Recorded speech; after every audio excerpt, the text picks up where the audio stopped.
কুম্ভ। কুম্ভ কথার অর্থ হলো কলসি।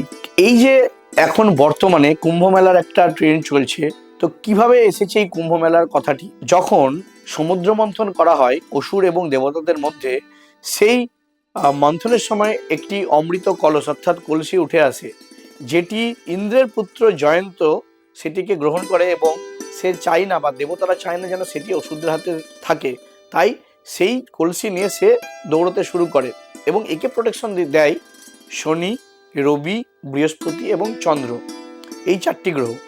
এখন ঘটনা হচ্ছে যে টানা 12 দিন ধরে জয়ন্ত কিন্তু এইভাবে দৌড়তে শুরু করে এবং সেই সময় 4 বুঁদ মানে 4 ফোঁটা অমৃত মাটিতে পড়ে। সেটি হলো, একটি হলো নাসিকে, একটি হলো হরিদ্বারে, একটি হলো প্রয়াগরাজে আর একটি হলো উজ্জয়ন।